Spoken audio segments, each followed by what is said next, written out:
terutama sebenarnya apabila kita bisa membuat produk yang dibutuhkan oleh konsumen. Iya, betul. Ya, Betul. selama produk kita itu dibutuhkan konsumen, saya yakin dan percaya produk kita bisa laku. Ya, Betul. tapi tidak cukup hanya sekedar dibutuhkan. Yang paling penting juga saat ini produk kita dibutuhkan dan juga dikenal. Nah, kalau orang belum kenal produk kita, walaupun kita sudah buat produk ini, kayaknya kita yakin ini kualitasnya bagus sekali gitu ya, tapi kalau orang tidak tahu, orang nggak bisa beli. Seperti itu. Saat ini berarti kalau bagi Mas Dika yang sedang merintis usahanya, usahakan pertama sekali bisa membuat produk yang benar dibutuhkan oleh konsumen. Setelah itu lakukan promosi. Kalau promosi, perkenalkan produknya dengan berbagai saluran pemasaran yang sekarang cukup banyak pilihannya. Apalagi sekarang sudah eranya digital ya, kita bisa sangat sekarang dominan penggunaan promosi melalui media sosial. Assalamualaikum warahmatullahi wabarakatuh. Waalaikumsalam warahmatullahi wabarakatuh. Balik lagi ke kita dalam acara podcast anak vokasi.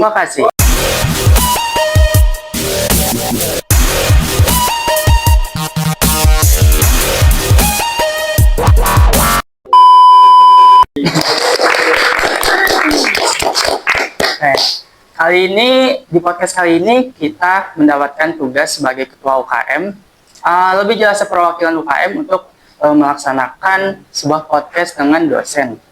Perkenalkan, saya Andika Yudhistira sebagai ketua UKM BSA, Dan saya Sharon Karlena sebagai sekre dari UKM BSA.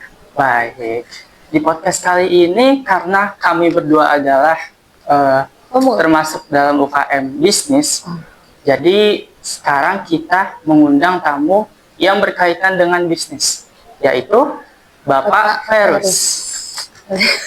Halo, salam kenal Dika dan Sharon ya. Baik Pak Ferus, sebelumnya Pak Ferus ini setahu saya itu dosen tingkat 1 yang mengajar mata kuliah manajemen pemasaran. Betul, betul. Boleh diceritakan dulu Pak, awal mengajar di LP3 ini, latar belakangnya bagaimana, terus awal mulanya. Oke, baik Mas Dika, Mbak Sharon, dan pemirsa di podcast Podski ini yang luar biasa. Saya mengajarkan manajemen pemasaran, kebetulan memang sesuai dengan latar belakang pendidikan saya yang basicnya adalah manajemen pemasaran. S1 saya manajemen perusahaan, S2 saya manajemen pemasaran di Universitas Indonesia. Dan pengalaman kerja saya sejak tahun 96 sampai dengan sekarang ini selalu di bidang atau terkait dengan bidang pemasaran. Jadi berarti kalau dihitung sampai sekarang sudah 30 tahun bekerja secara profesional di bidang pemasaran. Itu 30 tahun pengalaman kerjanya ya, bukan umurnya. Itu udah lewat dari umur saya tuh Pak. Pengalaman kerjanya 30 tahun ya, dia belum cuma 30 tahun. Iya benar. Jadi mudah-mudahan artinya ini sudah menjadi passion, kesenangan, dan akhirnya mengajar ini tidak terlepas dari ingin berbuat sesuatu dan berbagi ya. Berbagi kepada generasi muda ya, apalagi ditambah dengan pengalaman ini, saya yakin dan percaya banyak mungkin best practice atau praktek bisnis yang baiknya di bidang pemasaran yang bisa dikombinasikan dengan teori-teori yang ada dan bisa dibagi kepada mahasiswa saya seperti itu, sehingga nangkep atau jelasinnya nanti jauh lebih enak. Oh iya, betul. Begitu kira-kira. Betul banget Kak Sharon, apalagi kita kan di kampus vokasi ya. Kampus yang lebih memberatkan kepada praktek betul. Sehingga orang seperti Pak Ferus ini sangat kita perlukan. Apalagi pengalaman kerjanya sudah 30 tahun. Pasti hal-hal yang beliau ajarkan ke kita relevan kepada pekerjaan kita nanti. Harapannya begitu. Kalau boleh tahu nih Pak, 30 tahun itu udah termasuk mengajar juga atau baru bekerja di Kalau bekerjanya 30 tahun di profesional marketing, sedangkan kalau mengajarnya saya baru 10 tahun lah. Mengajarnya sejak 2015 ya. 2015. Baru mulai mengajar saya mengajar di Politeknik FP3 Jakarta. Langsung menjadi dosen Pak? Ya, dosen di Politeknik FP3 Jakarta, dan saya megang atau ngampu mata kuliah manajemen, khususnya manajemen pemasaran. Di samping pemasaran, saya juga ngajar tentang leadership, ya kan, juga manajemen secara umum. Berarti udah nggak diragukan lagi skill Bapak. Ya, alhamdulillah, mudah-mudahan begitu bermanfaat. Nah Pak, terkait hal-hal yang Bapak ajarkan nih, kita ada diskusi terkait manajemen nih Pak. Kebetulan saya ini kan mempunyai bisnis Pak. Bisnis saya ini terbilang masih range middle to up. Nah, saya masih bingung nih Pak, karena kan saya belum terlibat ke pasar online, masih arah-arah ke pasar offline gitu Pak, lingkungan sekitar. Nah, saya bingung Pak, bagaimana menjadikan sebuah bisnis itu untuk memasarkan. Dasar dari memasarkan sebuah bisnis itu bagaimana Pak? Ya, untuk memasarkan sebuah bisnis, terutama sebenarnya apabila kita bisa membuat produk yang dibutuhkan oleh konsumen. Iya, betul. Ya, betul. Selama produk kita itu dibutuhkan konsumen, saya yakin dan percaya produk kita bisa laku. Ya, betul. Tapi tidak cukup hanya sekedar dibutuhkan. Yang paling penting juga saat ini produk kita dibutuhkan dan juga dikenal.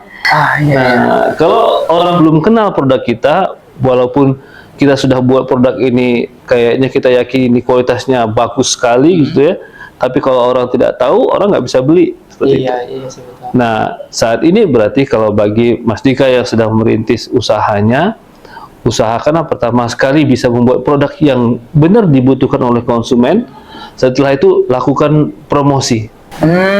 Lakukan promosi, perkenalkan produknya dengan berbagai saluran pemasaran yang sekarang cukup banyak pilihannya. Apalagi sekarang sudah eranya digital ya, kita bisa sangat sekarang dominan penggunaan promosi melalui media sosial. Seperti itu. Berarti lebih diutamain apa tuh Pak? Branding dulu atau selling dulu Pak? Harus. Baik, teman-teman semuanya, sebelum branding dan selling, perlu kita ketahui bahwasanya yang ada di benak masyarakat awam ya, menganggap pemasaran dan penjualan itu sama tuh. Pemasaran penjualan sama. Sesungguhnya mereka dalam lingkup yang sama, tapi penjualan itu sendiri sebenarnya jauh lebih skupnya lebih kecil timbang pemasaran. Ibarat gunung es, puncak gunung es, penjualan itu adalah puncaknya atau bagian kecilnya daripada pemasaran, dan sedangkan pemasaran lingkupnya jauh lebih besar daripada itu, seperti itu ya. Kemudian ini harus dijelaskan kepada masyarakat. Yang kita lakukan itu adalah beda antara penjualan dan pemasaran. Nah, kemudian terkait dengan mana dulu mau branding atau mau selling, menurut saya mestinya kedua-duanya harus jalan bareng ya. Tadi saya bilang branding, bangun dan juga selling. Kalau kita bangun branding aja, artinya kita bangun branding tapi nggak ada selling, nggak ada penjualannya, percuma juga, sia-sia. Capek-capek promosi, bikin podcast, bikin konten, tapi nggak ada yang beli, kan nggak bisa jalan, ya kan? Nggak bisa jalan, nggak bisa kita produksi, ya kan? Artinya nggak ada hasilnya. Harapannya kan apa yang kita bikin branding, bikin konten, bikin iklan, harus ada menghasilkan, biar worth it lah usaha kita.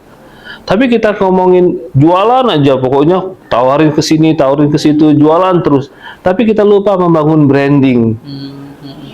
Itu tidak jalan juga.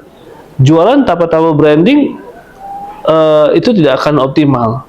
Ibarat kata, kenyataannya kita lihat nih, kenapa orang dari banyak toko, misalnya di Roxy itu, banyak toko handphone, Tapi kenapa banyak orang misalnya belanja di toko A daripada ke toko B? Ya kan? Kenapa di toko itu lebih banyak dibanding ke toko B? Nah, kenapa produk toko ini lebih banyak dikunci, kenapa enggak? Kuncinya bukan sekedar produk, ya, bukan sekedar logo, tapi adalah kekuatan dari brand itu sendiri, ya. Nah, karena brand itu bukan bicara logo, tapi bicara juga trust atau kepercayaan di situ. Ada merek di situ. Saya mau ke sana karena misalnya kalau di toko ini pasti jamin produknya original, misalnya. Saya mau belanja kue di sini karena dia pasti pakai produknya kualitas yang bahan bakunya yang bagus, nggak ada bahan pengawetnya misalnya. Saya mau belanja di sini karena pelayanannya bagus.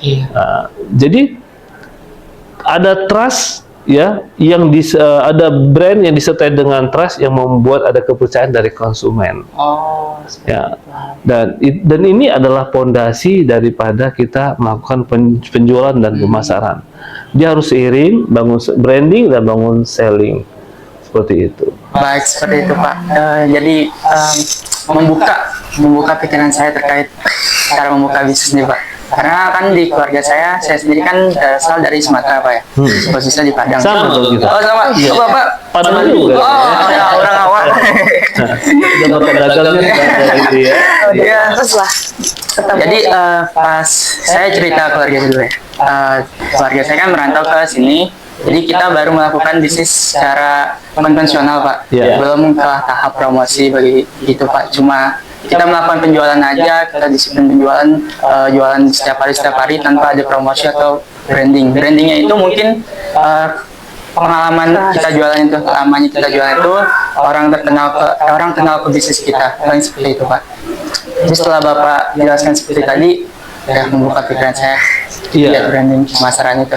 Iya, sekarang kan tren sudah berubah, teknologi berubah, perilaku konsumen berubah. Inilah tantangan kita bagi kita pelaku pemasaran dan penjualannya. Perkembangan teknologi, perubahan perilaku konsumen, perkembangan teknologi harus kita bisa terus ikuti dan amati untuk kemudian kita menyesuaikan strategi kita, produk kita, pelayanan kita dengan perkembangan tersebut, ya kan? Kalau kita misalnya orang tua kita dari kampung merantau ke Jakarta mau jualan, pahamnya kan datang ke sini harus sewa toko di mana, ke Tanah Abang sewa toko Ya, seperti itu ya. Sementara sekarang orang ini dengan perkembangan digital, orang banyak kemudahan sekarang bisa beli barang atau produk tidak perlu datang ke tokonya, bisa pesan di online karena adanya marketplace, ya kan. Sementara kalau orang tua kita belum berbenah, yakinnya orang datang ke toko, ya kan. Sekarang faktanya sekarang banyak toko-toko, mall, abang sebagainya udah sepi pengunjung karena masyarakat udah malas dipermudah, ya, dimanjakan dengan banyak kemudahan teknologi sehingga malas untuk berkunjung berjarak lebih jauh. Bahkan sekarang kalau kita belanja online itu jauh lebih murah ketimbang kalau kita belanja offline. Betul nggak? Iya. Ya kan? Sebagai pelaku belanja online, ya kan? Ya kan? Karena di situ ada promo-promo yang dijanjikan, yang didapatkan. Jadi kenapa saya harus ke tokonya kalau belanja online lebih murah dan tinggal pencet pesen datang barangnya, seperti itu. Ya, jadi kita pelaku pemasaran harus terus belajar melihat apa perkembangan tren yang sedang berlaku dari sisi produknya, ya, kebutuhan barangnya, dan bagaimana cara mengkomunikasikan dan bagaimana cara menjualnya. Itu kita harus belajar. Nah, perbaikan-perbaikan itu banyak harus kita sertakan. Nggak hanya nanti kita berbenah dari sisi produk aja, ya, tapi sebenarnya dari sentuhan kecil. Sentuhan kecilnya apa? Merubah kemasan. Berubah kemasan kadang-kadang itu bisa nanti meningkatkan penjualan. Tadinya mungkin kita bikin kemasan kita karena jual bentuknya literan, dalam bentuk literan harus beli 1 liter, sebentar orang butuhnya dikit, ya kan, butuhnya kecil. Ketika kita rubah dalam kemasan lebih kecil, justru lebih laku. Karena menyesuaikan kemauan. Di sampingnya kebutuhan ini harganya juga jadi lebih murah. Nah, itu ada prinsip juga dari Cina. Kita lebih baik misalnya ambil margin kecil tapi kuantitinya banyak. Itu termasuk perubahan perilaku, penyesuaian yang bisa kita lakukan, perubahan kemasan. juga kita harus sensitif dengan perubahan tren, ya kan? Contoh nih, kalau ini kan momen Lebaran gitu kan ya. Sekarang ini ramai di TikTok sekarang ini momen baju Lebaran yang lagi tren apa viral tuh, namanya tren konsep gamis bini orang namanya. Iya kan? Ada tuh. Kalau ini tahun ini namanya gamis bini orang. Tahun lalu itu model Zimmer. Iya, Zimmer kan? Ya. Nah, sekarang kita sebagai pelaku usaha konveksi misalnya, kalau kita tidak tahu sekarang ini trennya adalah model baju bini orang itu yang kalau kalian ikutin, itu yang modelnya lebih banyak nanti ada brokatnya, ya kan, ada apa namanya, sehingga itu mungkin ada slayernya lagi, ya kan, membuat itu menarik, ya kan. Sedangkan Zimmer sudah ditinggalkan. Nah, kalau kalian masih nggak tahu perkembangan itu, masih buat model Zimmer karena kemarin tren dan mungkin stok bahannya masih ada, tetap bikin lagi. Jangan sedih kalau nanti barangnya nggak laku. Ya, karena keinginan pasar, kebutuhan pasar sudah berbeda gitu loh. Nah, ini kita yang kalau pelaku pemasaran, pelaku penjualan yang harus terus bisa beradaptasi dalam hal ini. Begitu, Dika. Sarannya. Semakin uniknya sebuah produk, semakin terbarunya sebuah produk akan membuat pasar lebih berminat kepada barang tersebut, ya Pak? Betul. Nah, tadi Bapak kan mention ketika produk itu tidak sudah berlama di pasar, tapi butuh packaging baru. Nah, saya tadi salah fokus pada Muli. Setahu saya Muli ini packagingnya sebelumnya beda, Pak. Sekarang sudah berubah. Jadi mungkin Muli ini termasuk produk yang mengikuti branding pada produk itu. Produk packagingnya supaya para pasar itu kebutuhan pasar tidak bosan kepada produk yang sebelumnya. Ini seperti Bawang black hitam. garlic ya. Sebelumnya ini kaleng, Pak, kaleng plastik kecil kalau Bapak tahu ya. Sekarang udah berubah kayak gini. Ya, Contoh kecilnya. contoh kecil. Iya. Contoh kecil. Tentu saja dari alasan orang atau pelaku usaha melakukan repackaging dari desain-desain produknya. Pertama, untuk membuat terkesan produk kita selalu ada inovasi, ya kan? Minta terkesan selalu ada inovasi, selalu ada baru. Inovasi ya itu. Kemudian untuk penyegaran, ya kan? Mungkin karena sudah desain yang lama, mungkin sudah banyak ditiru oleh pesaing, misalnya di sisi warnanya dan sebagainya, ya kan? Membuat nggak ada bedanya nih sama kita. Desain kita dengan desain kemasan produk-produk lain, sehingga orang nyaru yang terambil malah produk pesaing. Nah, kita berkepentingan untuk tetap mempertahankan ciri khas, tapi memberikan penyegaran, ya kan? Lihat aja packaging beberapa brand besar, misalnya handphone lah gitu ya.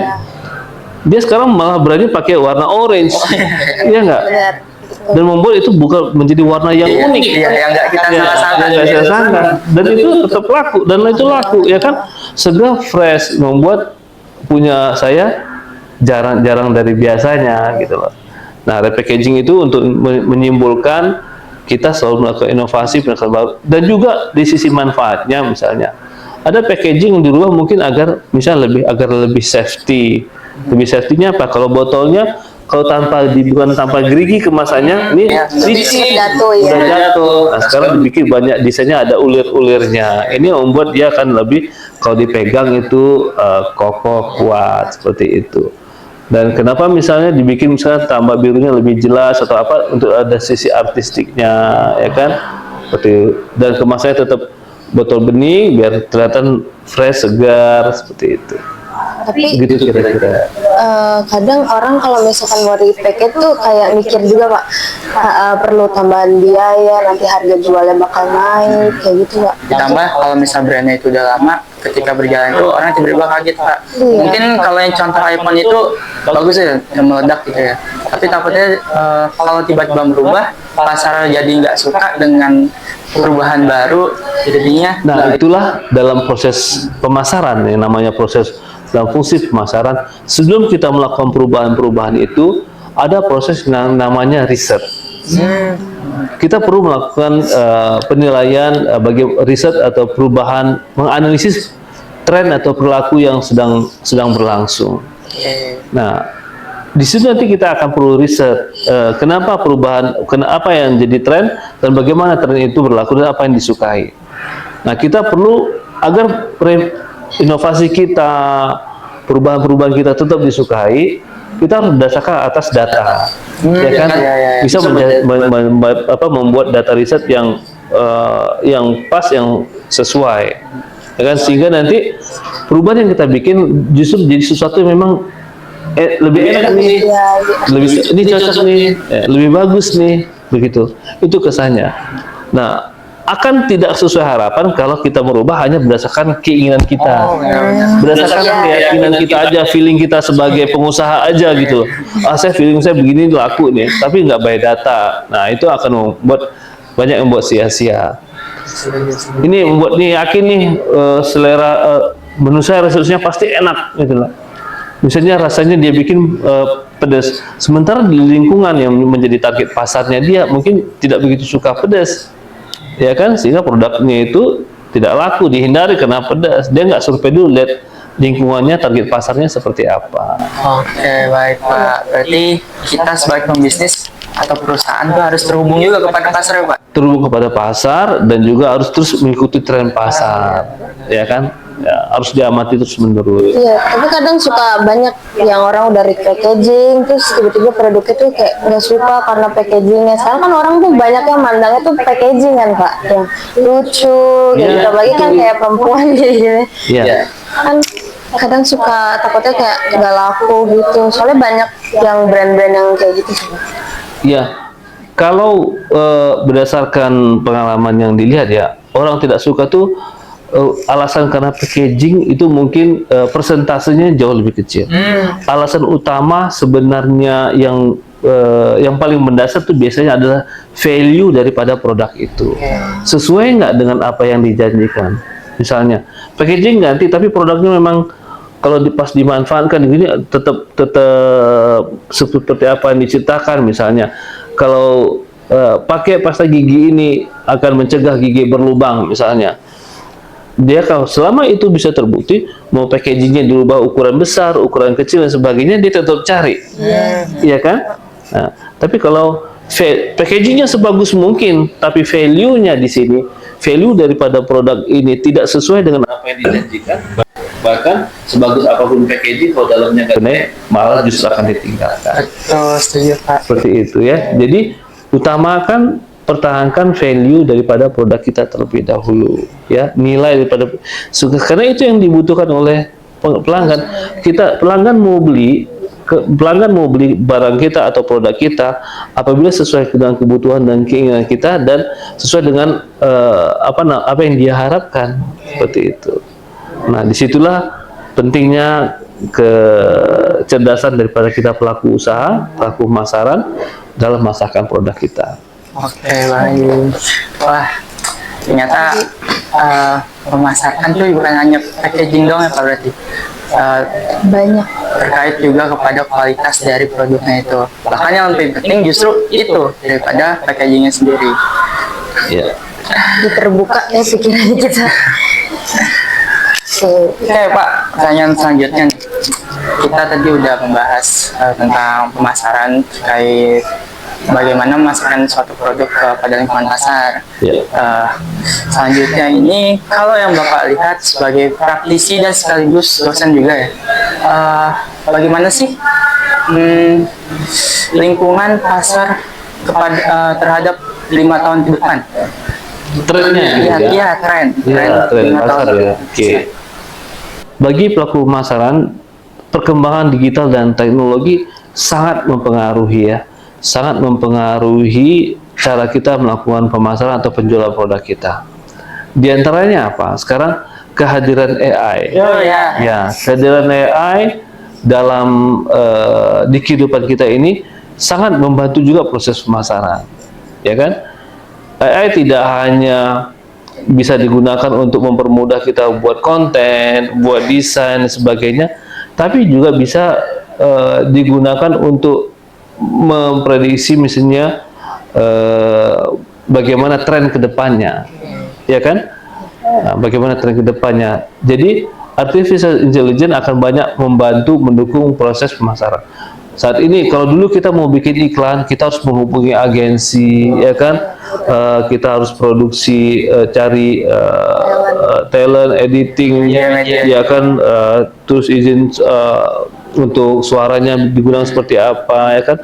Saat ini ada AI yang kita juga cukup dengan membuat prompt, ya, memfoto produknya, kemudian kita kasih prompt, ingin dibuatkan konten iklan terkait produk ini yang ada tentang apanya, musiknya ini, latar belakangnya ini, details ini, dan itu bisa jadi dalam beberapa saat. Nah, itu bisa digunakan untuk promosi kita, ya kan? Dan itu di hasil desain itu kadang-kadang sekarang lebih kekinian jadinya, yang lebih disukai untuk dilihat. Jadi sangat membantu. Jadinya adanya tren AI. Nah, para pelaku masalah penjualan teruslah mengikuti perkembangan AI ini dan pilih gunakan AI yang bisa membantu membangun brandingnya, samping brandingnya juga membangun sellingnya, ya kan? Seperti itu. Satu AI. Yang kedua, tren ke depan adalah konsumen sekarang ini sangat kritis, betul ya? Konsumen kritis, konsumen juga sekarang mudah sekali memberikan review ya terhadap produk-produk kita. Jadi agar produk kita ini adalah produk yang juga sangat dekat dengan konsumennya, penting untuk selalu merangkul konsumen. Dengan cara apa? Bangun komunitas-komunitas, ya kan? Penting sekali bangun komunitas-komunitas dengan dengan antara produk kita dengan konsumen kita agar terjalin hubungan yang erat. Contoh misalnya, bagi kita para penggemar motor, pengguna motor, misalnya nggak usah motor-motor gede kayak Harley Davidson dan sebagainya lah. Kita penggemar motor yang ada motor matic misalnya.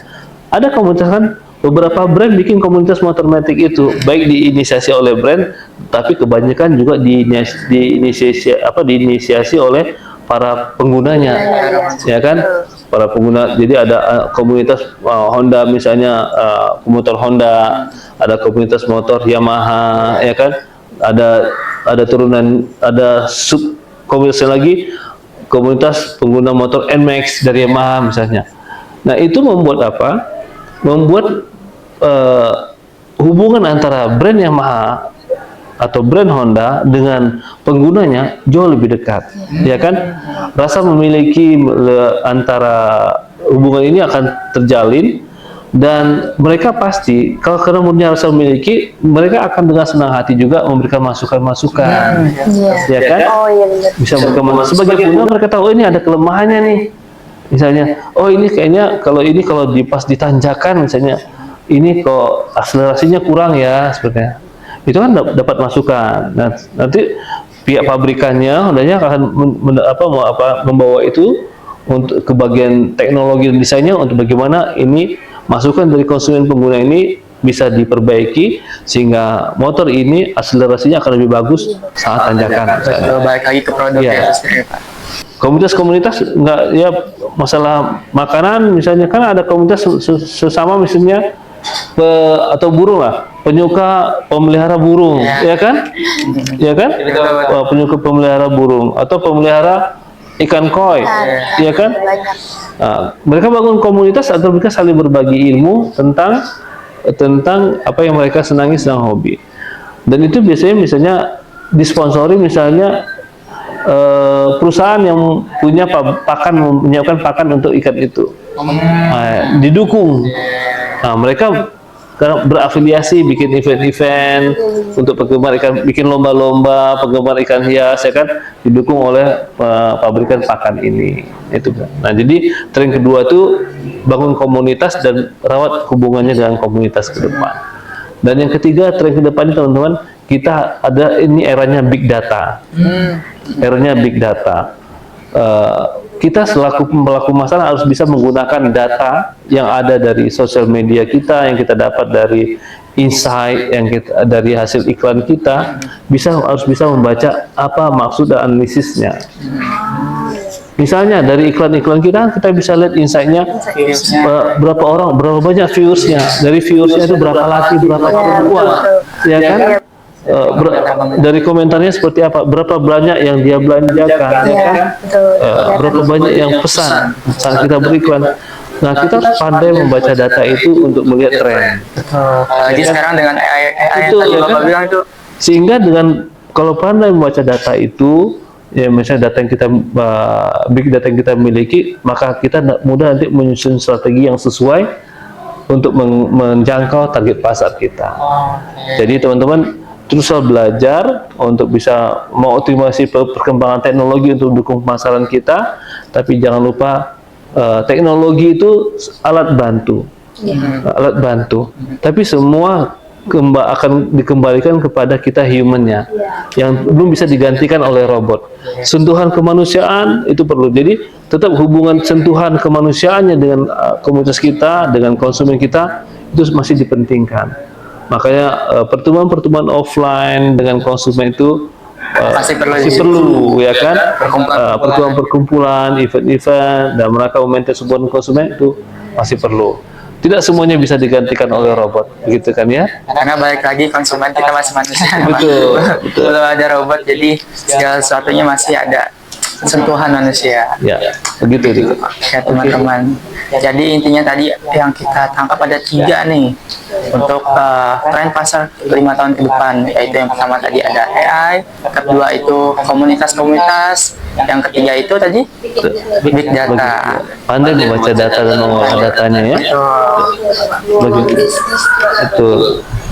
Nah, hal-hal 3 tadi itu sebenarnya sedang kita pelajari di LP3 itu, teman-teman. Dari mulai tingkat 1, tingkat 2, sampai ke tingkat 3, semuanya sedang kita pelajari ke 3 hal itu.